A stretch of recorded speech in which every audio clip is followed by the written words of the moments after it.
تب بھی میں تبلیغ اسلام سے باز نہیں آؤں گا۔ سبحان اللہ۔ حضرت ابو طالب نے اس کے جواب میں فرمایا، اللہ تعالیٰ کی قسم، میرا بھتیجا کبھی جھوٹ نہیں بولتا۔ حضرت ابو طالب کا وصال 10 نبوی میں ہوا۔ روایت میں آتا ہے کہ حضرت ابو طالب اور حضرت ختیجہ الکبریٰ اور کے وصال کے بعد مشرکین مکہ نے حضور نبی اکرم صلی اللہ علیہ وآلہ وسلم اور آپ کے صحابہ کرام پر بے پناہ ظلم کیے، جس کے نتیجے میں ہجرت مدینہ کا واقعہ پیش آیا۔ ہجرت نبوی کے 4 یا 5ویں سال مدینہ منورہ میں حضرت فاطمہ بنت اسد رضی اللہ عنہ کا وصال ہوا۔ حضور صلی اللہ علیہ وآلہ وسلم کو جب آپ کے وصال کی خبر ملی تو نبی اکرم صلی اللہ علیہ وآلہ وسلم کی آنکھوں میں آنسو جاری ہو گئے اور آپ ان کے گھر تشریف لے گئے اور سرہانے کے نزدیک کھڑے ہو کر فرمایا، اے اماں، اللہ تعالیٰ آپ پر رحم فرمائے، آپ نے خود بھوکا رہ کر مجھے کھلایا اور اپنی ضروریات کو پسے پشت ڈال کر میری ضرورت کو پورا کیا۔ اس کے بعد حضور صلی اللہ علیہ وآلہ وسلم نے اپنی قمیض مبارکہ حضرت علی مرتضیٰ رضی اللہ عنہ کو مرحم فرمائی اور ہدایت کی کہ میری قمیض سے انہیں کفن دو۔ حضرت اسامہ بن زید رضی اللہ عنہ اور حضرت ابو ایوب انصاری رضی اللہ عنہ نے جنت بقیع میں قبر کھودی اور حضور نبی اکرم صلی اللہ علیہ وآلہ وسلم نے قبر میں اتر کر اور دعا فرمائی، اے اللہ میری ماں کی مغفرت فرما اور کی قبر کو وسیع فرما۔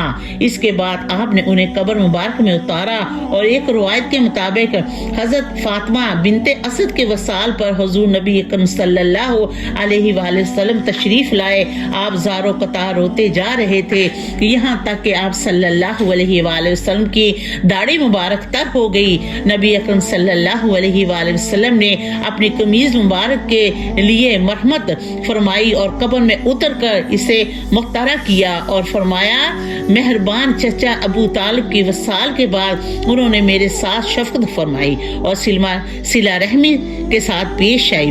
حضرت علی کی پیدائش، حضرت علی حضور نبی اکرم صلی اللہ علیہ وآلہ وسلم کی پیدائش کے 30 سال بعد پیدا ہوئے اور یوں آپ صلی اللہ علیہ وآلہ وسلم نبی اکرم صلی اللہ علیہ وآلہ وسلم سے 30 برس چھوٹے تھے۔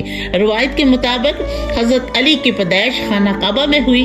حضور نبی اکرم صلی اللہ علیہ وآلہ وسلم نے حضرت علی کے منہ میں اپنا لعاب دہن ڈالا اور آپ کا نام حضرت علی بھی حضور نبی اکرم صلی اللہ علیہ وآلہ وسلم نے تجویز کیا۔ جس وقت آپ نے نبوت کا اعلان کیا اس وقت حضرت علی کی عمر مبارک 10 سال تھی۔ روایت میں آتا ہے کہ یمن میں ایک زاہد رہتا تھا جو ہر وقت عبادت میں مشہور رہتا تھا۔ اس زاہد کا نام مشرب بن وائب تھا اور یہ زاہد یمن کے نام سے مشہور تھا۔ اس کی عمر 100 سال 90 سال تھی اور یہ اکثر اوقات یہ دعا کرتا تھا، الہی اپنے حرم سے کسی بزرگ کو بھیج تاکہ میں اس کی ضیاء سے مشرف ہوں، سکون حاصل کروں۔ اس زاہد کی دعا قبول ہو گئی اور حضرت ابو طالب تجارت کے لیے یمن تشریف لے گئے اور زاہد سے ملاقات ہوئی۔ زاہد نے جب آپ کو دیکھا تو نہایت تہذیب سے پیش آیا اور پوچھا، آپ کہاں کے رہنے والے ہیں؟ حضرت ابو طالب نے کہا، میں تہامہ کا رہنے والا ہوں۔ اس نے پوچھا، کون سا تہامہ؟ حضرت ابو طالب نے جواب دیا، مکہ مکرمہ۔ زاہد نے پوچھا، تمہارا تعلق کس قبلے سے ہے؟ حضرت ابو طالب نے جواب دیا، میرا تعلق بنی ہاشم بن عبد المناف سے ہے۔ زاہد نے جب حضرت ابو طالب کی بات سنی تو بے اختیار آگے بڑھ کر بوسہ لے لیا آپ کا اور کہا، الحمدللہ میری دعا قبول ہوئی اور مجھے حرمین شریف کے خادم کی زیارت نصیب ہوئی۔ پھر اس زاہد نے آپ سے آپ کا نام دریافت کیا تو آپ نے بتایا، میرا نام ابو طالب ہے۔ زاہد نے پوچھا، آپ کے والد کا کیا نام ہے؟ حضرت ابو طالب نے بتایا، میرے والد کا نام عبد المطلب ہے۔ زاہد نے جب حضرت عبد المطلب کا نام سنا تو بے اختیار اس کے منہ سے نکلا، میں نے الحامی کتابوں میں پڑھا ہے کہ حضرت عبد المطلب کے 2 پوتے ہوں گے جن میں سے ایک نبی ہوگا اور دوسرا ولی۔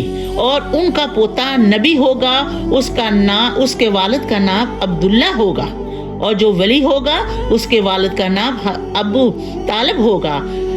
جب نبی صلی اللہ علیہ وآلہ وسلم 30 سال کے ہو جائیں گے، اس وقت اللہ تعالیٰ کا یہ ولی پیدا ہوگا، اور اے ابو طالب وہ نبی پیدا ہو چکے ہیں یہ یا نہیں؟ حضرت ابو طالب نے کہا میرے بھائی عبداللہ کا بیٹا محمد صلی اللہ علیہ وآلہ وسلم پیدا ہو گیا ہے، اور وہ اس وقت تقریباً 29 برس کا ہے۔ اس زاہد نے کہا آپ جب واپس جائیں تو انہیں میرا سلام کہیے، اور کہیے گا میں ان کو دوست رکھتا ہوں۔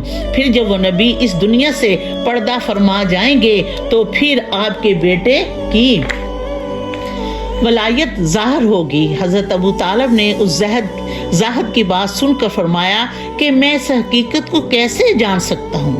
اس زاہد نے کہا آپ وہ چیز چاہتے ہیں جس سے میری سچائی کا علم ہو۔ حضرت ابو طالب نے ایک سوکھا درخت کی جانب اشارہ کرتے ہوئے فرمایا مجھے اس درخت میں سے تازہ انار چاہیے۔ اس زاہد نے دعا کے لیے ہاتھ اٹھائے اور بارگاہ الہی میں عرض کی اے اللہ میں نے نبی صلی اللہ علیہ وآلہ وسلم اور ولی کی تعریف کی ہے، ان کے صدقے میں مجھے تازہ انار عطا فرمائیے۔ چنانچہ دیکھتے ہی دیکھتے درخت ہرا بھرا ہو گیا اور اس میں تازہ انار پک گئے۔ حضرت ابو طالب نے وہ انار کھایا اور اس عابد کا شکریہ ادا کرتے ہوئے مکہ مکرمہ روانہ ہوئے۔ آپ حضرت علی ایک مرتبہ اپنی زوجہ محترمہ حضرت سیدہ فاطمہ زہرا سے ناراض ہو گئے اور مسجد میں جا کر فرش پر لیٹ گئے، جس سے آپ حضرت علی کے جسم مبارک پر مٹی لگ گئی۔ اس دوران حضور نبی اکرم صلی اللہ علیہ وآلہ وسلم اپنی بیٹی سے ملنے گئے تو انہیں آپ کو پتہ چلا کہ حضرت علی ناراض ہو کر مسجد میں چلے گئے ہیں۔ حضور نبی اکرم صلی اللہ علیہ وآلہ وسلم حضرت علی رضی اللہ عنہ کو لینے کے لیے مسجد میں پہنچے تو حضرت علی مسجد کے فرش پر سو رہے تھے۔